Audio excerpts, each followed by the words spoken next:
You might be right, my lady. I'll tell you what happened. It was terrible and unexpected. The day started just like any other. Father sent me into town on some errands.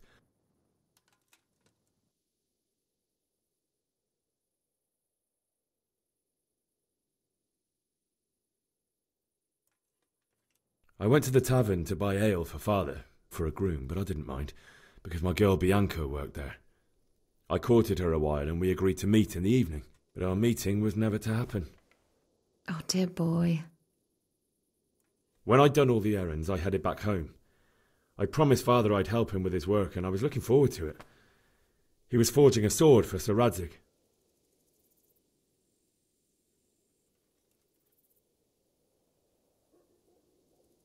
Father and I always chat in the forge. On that particular day, I asked him if he'd teach me swordsmanship.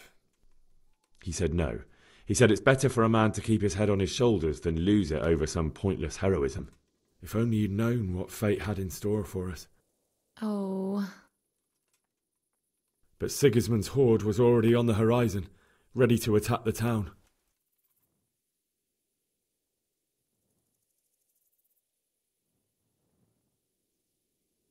Sigismund's cavalry was composed of Cumans. They're diabolical barbarians from the east, with no regard for the rules of warfare, bloodthirsty cutthroats. The very fact Sigismund has them with him shows what a tyrant he is. Well, I don't know. And then death descended on Skalitz. The gate to the castle was open. The bells and horns sounded the alarm, and the villagers ran to the castle to take cover. They were carrying the few possessions they could grab in haste, and I saw the terror in their eyes. I can't even imagine how awful it must have been. I ran to the castle like our neighbours to take cover, but I didn't make it.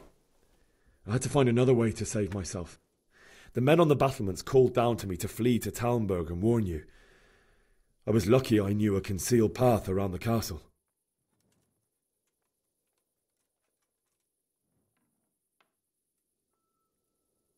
I no longer heard any sounds of battle coming from the castle, so Sigismund's army must have regrouped and started preparing for siege.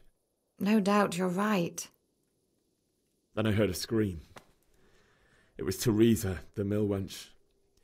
She'd been caught by a gang of Cuman savages who planned to violate her. I had Sir Radzig's sword, and even though there were several of them and they were better armed, I had to try and save her. I wanted there to be at least one person I'd helped. And I succeeded, even though it almost cost me my life. After that, I stole a horse from them and rode off. Like a valiant knight. I'll never forget the horror. It will haunt me for the rest of my life. That's terrible. How could something like that happen? God alone knows why he lets such things happen. Oh, you poor boy. I understand your grief, but God is not to blame for the ills of this world. That is the work of Satan and those who do his bidding, those who are corrupted by greed, envy, and pride. You must not lose faith, whatever life brings. Fate has not been merciful to me, and my husband either. Although in comparison to the horrors you went through. I was young when I married my husband. It was my father's wish. Divish was a lot older than I, but a woman must bear her lot. Shortly after our marriage, before I even got a look at Talmberg, the castle was stormed and my husband was imprisoned. Really? My husband had some quarrel with Sir Havel Medek of Valdek, who decided to resolve it by force.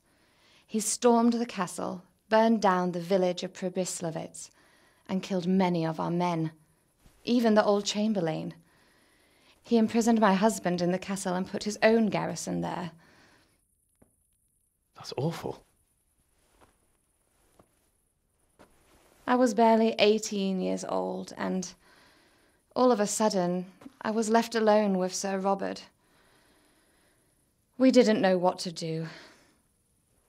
We went to Prague to appeal to the king and sought help from Divish's friends, but all to no avail. We tried for years, but it seemed I was destined to be left alone and my husband to rot in jail in his own castle. Years, you say? 7 years. That's how long it took before Havel was condemned as an enemy of the crown.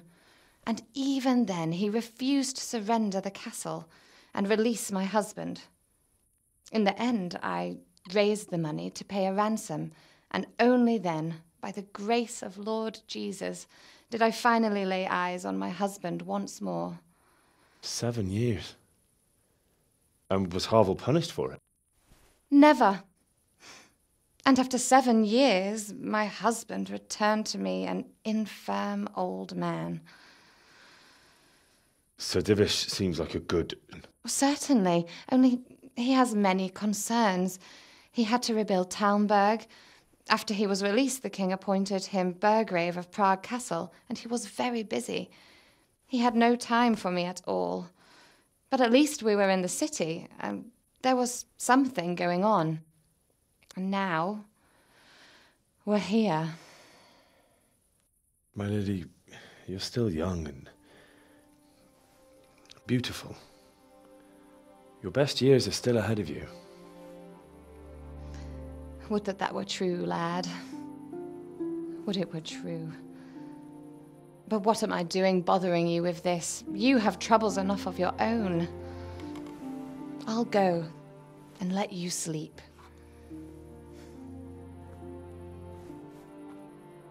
I enjoyed our little talk, Henry. Good night, and God bless. Good night, my lady.